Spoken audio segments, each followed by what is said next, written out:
नहीं है, ये रिपीट करना पड़ेगा पूरा। चलो ठीक है, रिपीट कर देते हैं एक बार और, देखो है ना, एक बार और देख लो इसको, यहाँ से इसको कंप्लीट कर देते हैं अपन इस डायग्राम को।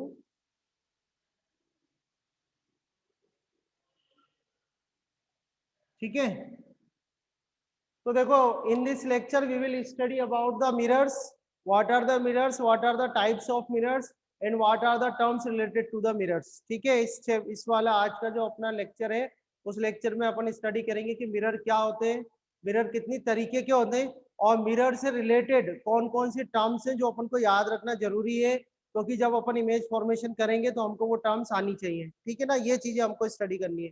सबसे पहले अपन मिरर को डिफाइन करेंगे कि what is a mirror. So mirror is a highly polished surface which reflects the maximum part of light. Mirror क्या होता है? मिरर एक सरफेस होती है, हाईली पॉलिश सरफेस, जो कि इंसिडेंट होने वाली मैक्सिमम लाइट को क्या करती है, मैक्सिमम पार्ट ऑफ लाइट को क्या करती है, रिफ्लेक्ट कर देती है। ठीक है, पहली बात तो ध्यान रखना। नाउ मिरर के टाइप्स पे बात कर लेते हैं। मिरर जो मेनली है दो टाइप के हैं, एक तो प्लेन मिरर है और दूसरा क्या है, स्फेरिकल मिरर। तो प्लेन मिरर को अपन कैसे डिफाइन करेंगे? प्लेन मिरर वो होता है जिसकी रिफ्लेक्टिंग सरफेस प्लेन होती है। ये इस तरफ डैश डैश हो रहा है और ये वाली जो सरफेस है वो क्या है, रिफ्लेक्टिंग सरफेस है। तो आप क्लियरली यहाँ देख सकते हो कि रिफ्लेक्टिंग सरफेस जो है वो प्लेन है। तो अगर रिफ्लेक्टिंग सरफेस प्लेन होती है तो ऐसा जो मिरर होता है उसको बोला जाता है प्लेन मिरर। ठीक है, दूसरी बात है कि अगर रिफ्लेक्टिंग सरफेस कर्व्ड हुई, अगर रिफ्लेक्टिंग सरफेस क्या हो, कर्व्ड हो, तो रिफ्लेक्टिंग सरफेस अगर कर्व्ड है तो जो मिरर होता है उसको बोलते हैं स्फेरिकल मिरर। क्या बोलते हैं? Spherical mirror. ठीक है, अब जो कर्व्ड सरफेस है वो आपको देखनी है कि कर्व्ड जो है वो इनवर्ड्स भी हो सकता है और कर्व्ड जो है वो आउटवर्ड्स भी हो सकता है। अब इनवर्ड्स और आउटवर्ड्स आप चेक कैसे करोगे? तो इनवर्ड्स और आउटवर्ड्स आप चेक करोगे इंसिडेंट रे से। ये इंसिडेंट रे है, इस केस में ये जो रेड लाइन से मैंने बनाई है, रेड मार्कर से, ये इंसिडेंट रे है। और आपको ये तो पता ही है कि अब ये वाली जो सरफेस है, ये वाली जो सरफेस है अंदर वाली, ये सरफेस क्या है, रिफ्लेक्टिंग सरफेस है। ये वाली जो सरफेस है बेटा ये क्या है, रिफ्लेक्टिंग सरफेस, रिफ्लेक्टिंग सरफेस। तो रिफ्लेक्टिंग सरफेस देखो यहाँ पर तो प्लेन थी और यहाँ पर क्या है, कर्व्ड है, और कर्व्ड कैसी है, अंदर की तरफ। ठीक है, अंदर की तरफ कर्व्ड है। तो अगर कर्व्ड इनवर्ड्स है, कर्व्ड क्या है, इनवर्ड्स, कर्व्ड इनवर्ड्स, अगर कर्व्ड इनवर्ड्स है तो जो मिरर होता है उसको क्या बोलते हैं, कॉनकेव मिरर बोला जाता है। ठीक है, अगर रिफ्लेक्टिंग सरफेस अंदर की तरफ कर्व हो रही है तो जो मिरर होता है उसको हम क्या बोलते हैं, कॉनकेव मिरर कहते हैं। ठीक है, ओके। अब यहाँ देखो, यहाँ पर अपन ये इंसिडेंट रे बनाए, ये इंसिडेंट रे हो गई आपकी। ठीक है, ये इंसिडेंट रे है तो ये रिफ्लेक्टिंग सरफेस हो गई, ये आपकी रिफ्लेक्टिंग सरफेस है। तो आपको इंसिडेंट रे से देखना है। इंसिडेंट रे के लिए देखो ये इनवर्ड्स था और ये कैसा है, आउटवर्ड से। कैसा है ये, आउटवर्ड्स। तो अगर रिफ्लेक्टिंग सरफेस जो है वो कर्व्ड आउटवर्ड्स होती है, कर्व्ड आउटवर्ड्स, अगर रिफ्लेक्टिंग सरफेस जो है वो कर्व्ड आउटवर्ड्स होती है तो जो मिरर होता है उसको अपन क्या बोलते हैं, कॉन्वेक्स मिरर कहते हैं। That mirror is called convex mirror. ठीक है, एक बार और समराइज कर देता हूं मैं। हमने स्टडी करा what is mirrors. So highly polish surface which reflects the maximum part of light is called mirror. Then we classify the mirror into mainly two parts. One is called plane mirror, second one is called spherical mirror. Plane mirror क्या होते हैं, जिनकी reflecting surface जो है वो plane होती है, उसको प्लेन मिरर कहते हैं। स्फेरिकल मिरर क्या होते हैं, वो मिरर जिनकी कर्व्ड सरफेस का जो उसकी रिफ्लेक्टिंग सरफेस क्या होती है, कर्व्ड होती है, उनको स्फेरिकल मिरर कहते हैं। ठीक है ना, अब कर्व्ड जो है वो इनवर्ड्स भी हो सकता है, आउटवर्ड्स भी होता है। इनवर्ड अगर कर्व्ड है तो उसको बोलेंगे अपन कॉनकेव मिरर, और आउटवर्ड कर्व से तो उसको बोलेंगे अपन कॉन्वेक्स मिरर। यहां तक कोई डाउट हो आपको किसी तरीके का तो आप पूछो, अदरवाइज ओके करो कि हाँ सर आ गया, समझ में आ गया, ओके समझ में आ गया चिन्मय? Okay sir. और दोनों ठीक है। Yes sir. अब हम एक बहुत, सारे टॉपिक इंपॉर्टेंट है और हम एक और इम्पोर्टेंट टॉपिक पर आ रहे हैं जिसमें हम स्टडी करेंगे the terms related to the spherical mirrors, क्योंकि हमारा जो सिलेबस है उसमें क्या स्फेरिकल मिरर है। प्लेन मिरर अपन पढ़ेंगे जब अपन फाउंडेशन, अब मैं जब स्टार्ट करूंगा इसी से रिलेटेड, जब फाउंडेशन स्टार्ट करूंगा तब मैं प्लेन मिरर आपको बहुत अच्छा डिटेल में बताऊंगा। इससे रिलेटेड काफी सारे क्वेश्चन है जो कंपटीशन में पूछे जाते हैं। ठीक है, but now right now we are studying about the CBSE board according to CBSE board. So according to CBSE board examination in class 10, they only ask right the 4 properties of a plane mirror, the image formed by plane mirror, उसकी 4 properties बताओ, ठीक है। ये पूछते हैं। Image formation रे diagram जो आते हैं आपको किसमें से आते हैं, कॉनकेव मिरर में से और कॉन्वेक्स मिरर में से, ठीक है। तो अब हमारा नेक्स्ट टॉपिक है the terms related to the spherical mirror, बहुत इंपॉर्टेंट है, ध्यान से देखना, सारी टर्म्स अपन बताते हैं। तो हम यहाँ टॉपिक लेते हैं terms related to the spherical mirror. बहुत इंपॉर्टेंट है, ठीक है, ध्यान से स्टडी करना है इसको। The terms related to the spherical mirror, spherical mirror जो टर्म्स अपन बताएंगे वो कॉन्वेक्स के लिए भी वैलिड है और कॉनकेव के लिए भी वैलिड है। और ये मैं आने वाले टाइम में एग्जाम लूंगा थोड़े दिन बाद, और यहाँ तक की चीजें मैं आपसे पूछूंगा टर्म्स तक की, ठीक है। टर्म्स तक का एग्जाम होगा सैटरडे या संडे को, गूगल फॉर्म के थ्रू मैं लूंगा आपका एग्जाम, ठीक है, ऑब्जेक्टिव। तो ध्यान से देखना आप, हमने क्या करा, एक होलो ग्लास स्फीयर लिया, ठीक है बेटा, this is a hollow glass sphere, ठीक है, this is a hollow glass sphere. और इस होलो ग्लास स्फीयर को मैंने यहां से एक पार्ट इसका कट कर लिया, यहां से ये पार्ट कट कर लिया, ये पार्ट क्या कर लिया हमने, कट कर लिया, ठीक है। और इसको हमने ये इस जगह को कर दिया x और इसको कर दिया y, ठीक है। और पीछे वाली जो सरफेस है इसको इस तरह से, ठीक है। तो ये सरफेस ये क्या होती है, हाईली पॉलिश्ड होती है, पीछे वाली सरफेस को सिल्वर्ड कर दिया इस तरीके से, ठीक है। अगर मैं ये पोर्शन कट कर लूं इसमें से, अच्छा ये बताओ इसमें जो रिफ्लेक्टिंग सरफेस है वो इनवर्ट वाली है या आउटवर्ड वाली है, बोलो बेटा। इन्वर्ट वाली इनवर्ट्स वाली है, ठीक है, यहाँ समझ में आ ही गया होगा आपको, ये मैंने सब आपको यहाँ बताया हुआ है। अगर मैं इस हिस्से को कट कर दूं एक्स वाई को, अगर मैं ये एक्स वाई को कट कर दूं, कुछ इस तरीके का हमें मिलेगा,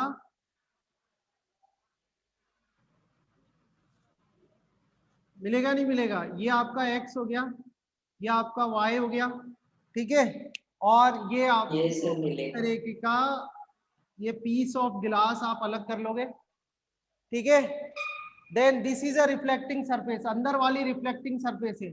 तो अंदर वाली रिफ्लेक्टिंग सरफेस है तो ऑब्वियस सी बात है कि रे किधर से आएगी, लेफ्ट साइड से राइट साइड की तरफ आएगी। तो ये जो आपका मिरर बना है ये कौन सा मिरर बना है, कॉनकेव। कौन सा मिरर बना है, कॉनकेव मिरर, वेरी गुड। अब मान लो ये होलो ग्लास स्फीयर जो है उसका सेंटर था सी, जो होलो ग्लास स्फीयर है उसका सेंटर क्या है, सी है। तो मैं इसको इधर से यहाँ तक कनेक्ट करता हूँ, यहाँ जो इस सेंटर पे कनेक्ट हो रहा है इसको मैं P लिख देता हूँ, ठीक है। ये बताओ C से P तक की जो डिस्टेंस है वो क्या होगी, रेडियस। रेडियस होगी, वेरी गुड। यहाँ आने लगे जब से बहुत सही जवाब दे रहे हो, आ जाया करो यहीं पर ही, है ना, एक बार में करेक्ट करेक्ट आंसर कर दो। C से P तक की बेटा डिस्टेंस क्या होगी, रेडियस, तो इसको R लिख दूं मैं, R लिख दूं या R लिख दिया, ठीक है। अब इसी को मैं यहाँ बना देता हूँ, ये मान लो ये C हो गया, ये P हो गया, ठीक है, और ये R हो गया, समझ में आ रहा है आपको, ठीक है। और ये जो मिरर बन के आया है आपके पास, ये कौन सा मिरर बन के आया है, कॉनकेव मिरर। कौन सा मिरर बना है ये आपके पास, कॉनकेव मिरर, समझ में आ गया। Concave mirror. डायग्राम ध्यान से देख लो, कुछ पूछना हो, कोई क्वेश्चन आपको अभी तक जो कुछ मैंने कराया उसमें से कुछ पूछना हो तो बताना, है ना। अब चलो इसी एक और होलो ग्लास स्फीयर बनाते हैं, ठीक है, एक और होलो ग्लास स्फीयर बनाते हैं। ये देखो इधर, ये होलो ग्लास स्फीयर बनाया अपन ने एक और, ठीक है। और इसको भी अपन कट कर देते हैं, इसका एक पार्ट कट कर लेते हैं, ये पार्ट कट करा, इसको x कर दिया, इसको y कर दिया, ठीक है। और अब की बार क्या करते हैं, इसके अंदर वाली सरफेस को, हाँ, बाहर वाली सरफेस जो है इसकी क्या कॉन्वेक्स मिरर होगा फिर ये, सरफेस होगी, ठीक है। इसका भी जो सेंटर है वो क्या हो जाएगा, C हो जाएगा, और ये जो आके मिल रही है लाइन ये P हो जाएगा, और ये रेडियस हो जाएगी R, ये क्या हो जाएगी, रेडियस R, ठीक है। अगर मैं इसको वापस से सेपरेट करूं तो देखो कुछ इस तरह से बनेगा मेरे पास, ठीक है, कुछ इस तरह से बनेगा। एक सेकंड, सर अब कॉन्वेक्स मिरर आएगा ना? हाँ देखो, आप देखो क्या बनेगा, इसको अपन यूं मिला देते हैं, ठीक है। तो ये तो आपका x हो जाएगा, ये वाला y हो जाएगा, ठीक है, और ये आपके पास c आ जाएगा, ये p आ जाएगा, और ये r हो जाएगा, ठीक है। अंदर वाली सरफेस डैश डैश डैश कर दिया, बाहर वाली सरफेस क्या होगी इसमें, ये वाली सरफेस क्या होगी, रिफ्लेक्टिंग रिफ्लेक्टिंग हो सरफेस। जाएगी। ये रिफ्लेक्टिंग सरफेस है तो लाइट रे किधर से आएगी, इस साइड से, ठीक है। तो उसके लिए ये आउटवर्ड से कर्व्ड, आउटवर्ड से, तो जो मिरर बनेगा वो कौन सा मिरर बनेगा, कॉन्वेक्स। कॉन्वेक्स।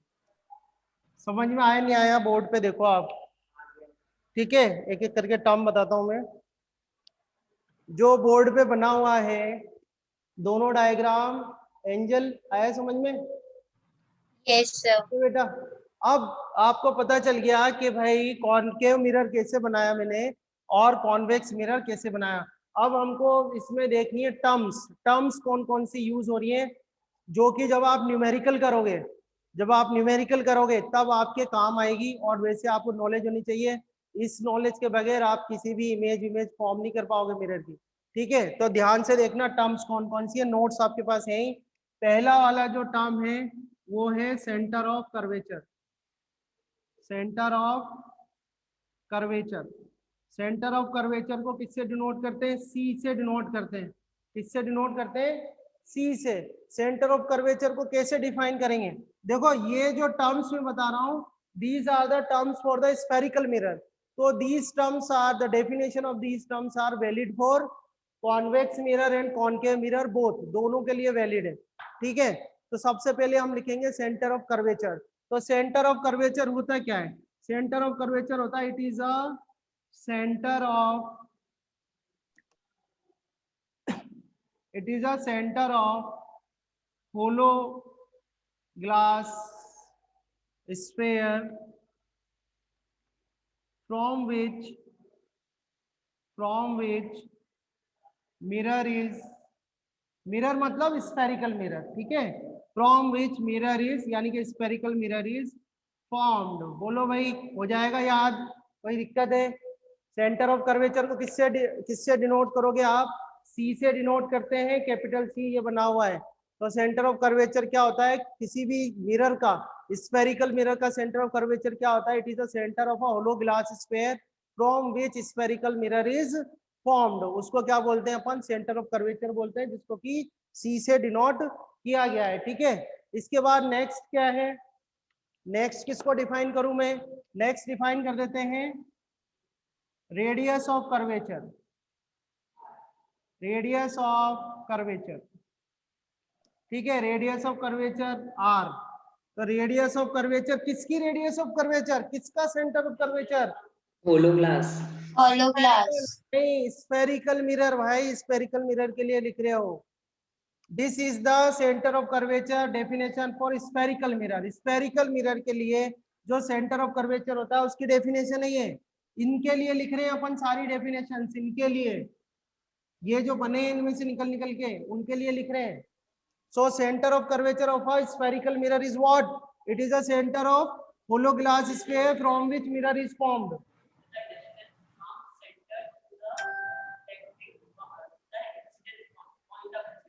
वो नहीं नहीं ऐसे नहीं, मैं बता रहा हूँ, पहले ये बताओ, ये समझ में आ गया, ये समझ में आ गया, यस ओके सर। करो, ध्यान सर रखो। इसको रेडियस को ऐसे भी तो, रेडियस के लिए क्या सर यहाँ पे लिखोगे, कर्वेचर क्या है, क्या बेटा, सर यहाँ पे कर्वेचर क्या है?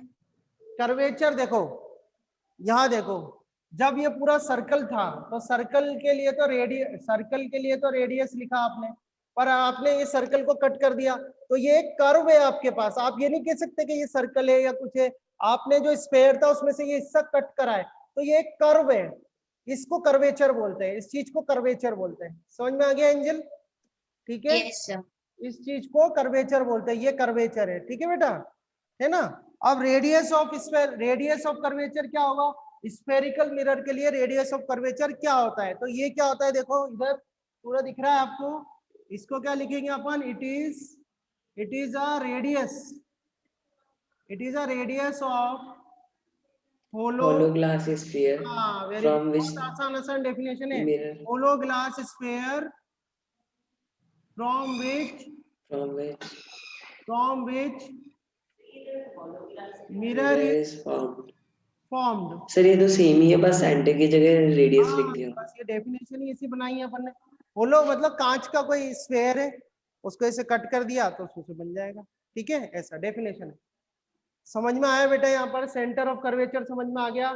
स्फेरिकल मिरर का सेंटर ऑफ कर्वेचर क्या होता है समझ में आ गया। स्फेरिकल मिरर का रेडियस ऑफ कर्वेचर क्या होता है ये समझ में आ गया।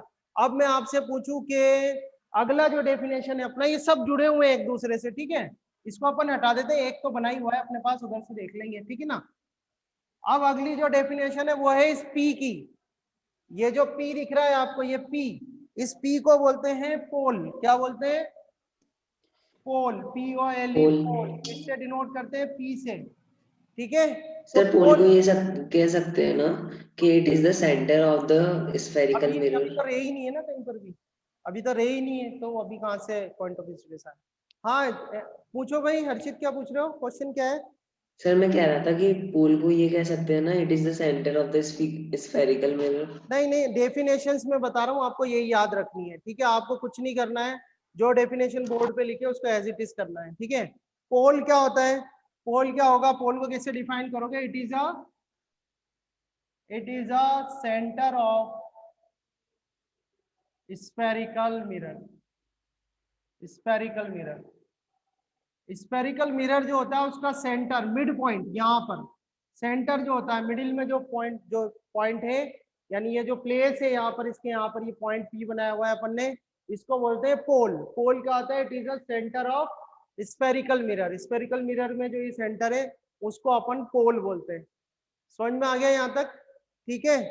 इसके बाद नेक्स्ट जो है फोर्थ पॉइंट, फोर्थ पॉइंट है प्रिंसिपल एक्सिस। प्रिंसिपल एक्सिस क्या होती है? जो सीपी है, ये जो सीपी है इसको बोलते हैं प्रिंसिपल एक्सिस। ये जो सीपी बना हुआ है ना यहाँ पे, ये सीपी आप इसके लिए लिख रहे हो, यहाँ देखो, this CP is called principal axis, ठीक है। तो प्रिंसिपल एक्सिस को कैसे डिफाइन करोगे? कि when we connect, sir when we sir connect, CP तो रेडियस है ना। हाँ बट इसको बोथ साइड्स अगर आप एक्सटेंड कर दोगे ऐसे करके, बोथ साइड्स से, और रेडियस नहीं, रेडियस ऑफ कर्वेचर, इसको अगर आप बोथ सी और पी को आप कनेक्ट करो और उसको बोथ साइड्स क्या करो, एक्सटेंड कर दो, तो एक हॉरिजॉन्टल आपको एक्सिस मिलेगी। उस हॉरिजॉन्टल एक्सिस को बोलते हैं प्रिंसिपल एक्सिस, ठीक है। So when we connect yes C to P, centre of, हाँ very good, so when we connect centre of curvature to pole, ठीक है, and extend it, extend it in both sides, ठीक है, then this horizontal axis is called principal axis।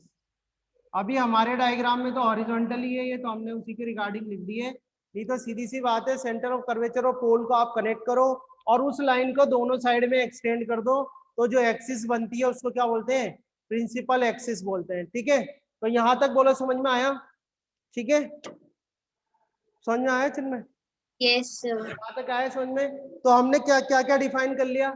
हमने centre of curvature define कर लिया, हमने radius of curvature define करा, हमने पोल डिफाइन करा, पोल के बाद हमने प्रिंसिपल एक्सिस डिफाइन करा, ठीक है। ये अभी ये अपन सिर्फ टर्म्स पढ़ रहे हैं, आगे जाके अब ये इमेज जब अपन फॉर्म करेंगे तब मैं बताऊंगा, है ना। अभी टर्म्स ध्यान रखना आप।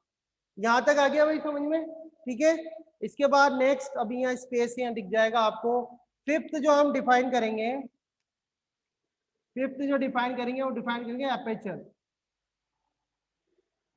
Aperture, APERTURE, aperture. एपर्चर क्या होता है? एपर्चर होता है साइज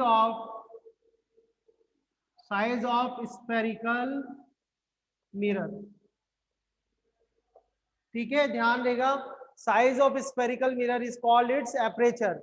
इसकी एक डेफिनेशन तो ये है, एक डेफिनेशन और बता रहा हूं मैं, वो ध्यान से सुन लेना कि मिरर की जितनी सरफेस अवेलेबल होती है इंसिडेंट लाइट रे के लिए वो उसका एपरेचर कहलाता है। ठीक है, नोट करोगे, यहां लिखूं।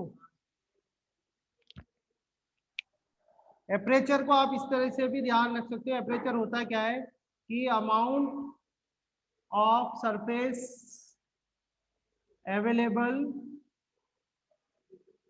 फॉर इंसिडेंट है ना, DEN, इंसिडेंट लाइट रे।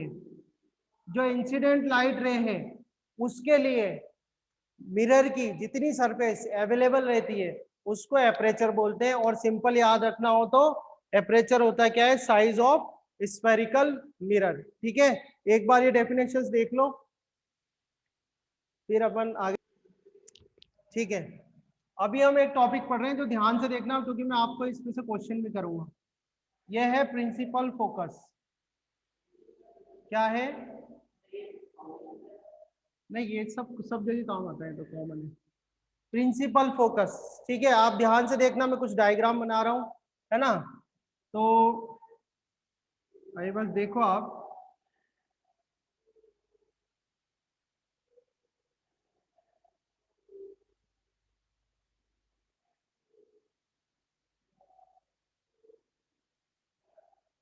ठीक है, कौन सा मिरर है ये?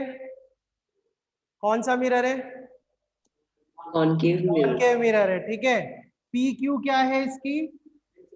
प्रिंसिपल AB एक्सिस है। मतलब तो प्रिंसिपल PQ एक्सिस। जगह कुछ और दो यार, इसको RS दे देते हैं क्योंकि P से तो अपन पोल को बताते हैं ना। तो RS क्या है इसमें? प्रिंसिपल एक्सिस हो गई।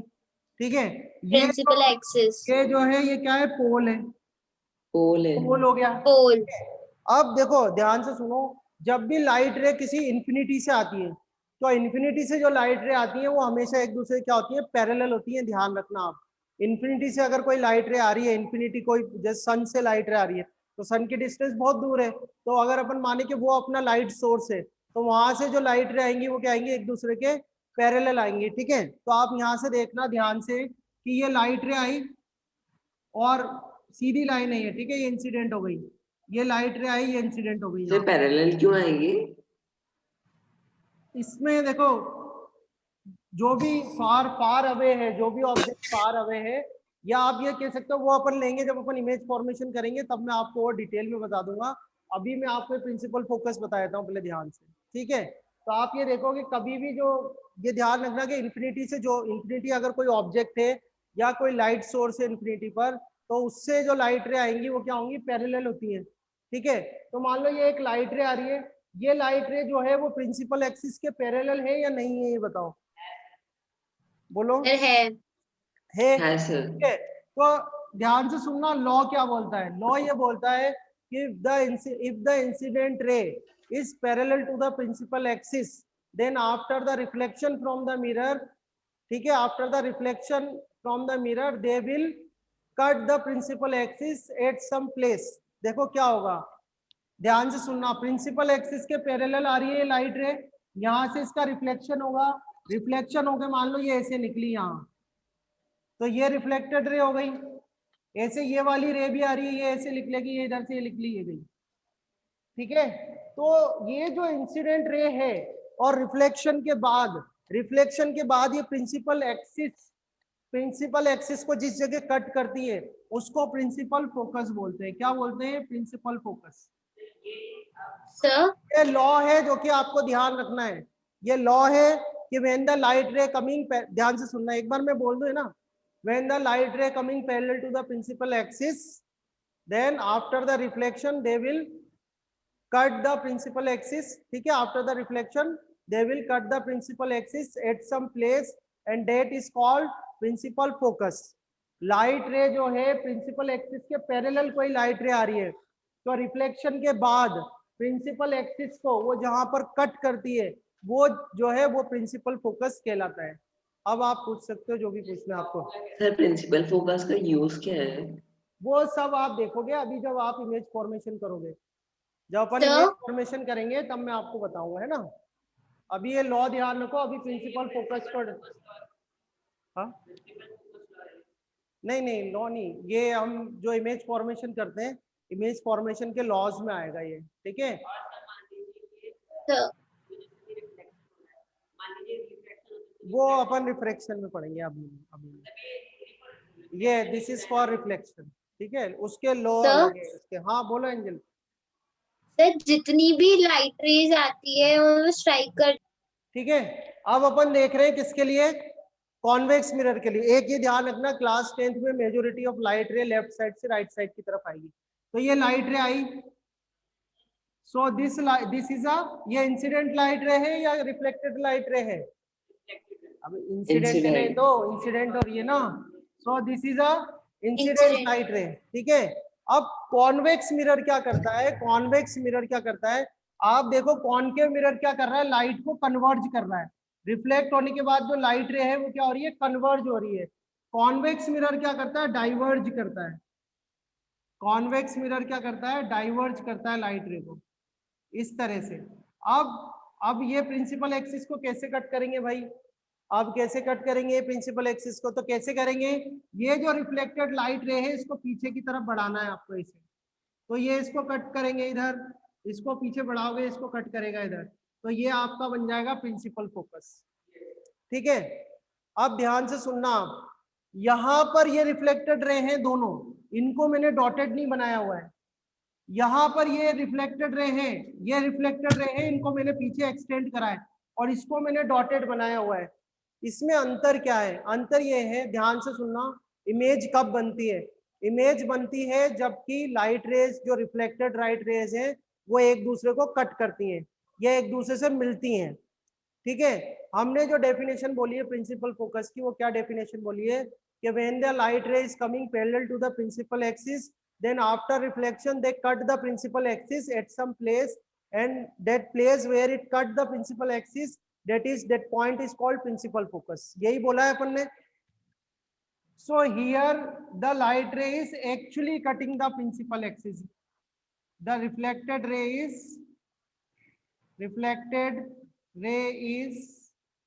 actually, रिजॉइन करना है। हाँ रिजॉइन कर लेना, actually cutting the principal axis, ठीक है। दे इट इज आफ्टर रिफ्लेक्शन, जो रिफ्लेक्टेड रे है वो एक्चुअली कट कर रही है प्रिंसिपल एक्सिस को। यहां पर क्या है, रिफ्लेक्टेड, हाँ ये डेफिनेशंस आपके पास लिखी हुई है वहां देख लेना, पर यहां पर क्या देख रहे हैं हम कि reflected ray when extended backwards, पीछे की तरफ आपने बढ़ाई, extended backwards, they reflected ray when extended backwards, it appears to cut principal axis, देख सकते हो ना आप, ऐसा एक्चुअली में तो नहीं हो रहा, एक्चुअली में तो यहाँ हो रहा है, तो ये एक्चुअली कट कर रही है इसको प्रिंसिपल एक्सिस को, बट यहाँ पर आपने इसको पीछे की तरफ एक्सटेंड करा और तब आपने देखा कि ये भाई प्रिंसिपल एक्सिस को इधर कट कर रही है। तो दो बातें ध्यान रखना, जब फर्म लाइन बनी होती है तो फर्म लाइन का मतलब होता है it is actually happening, dotted line बनी होती है तो इसका मतलब होता है it is appearing to happen, ठीक है। तो दोनों में अंतर है, ध्यान रखना। जब ये एक्चुअली कट करता है तो ये जो प्रिंसिपल फोकस यहाँ पर बनता है, कौन से केस में,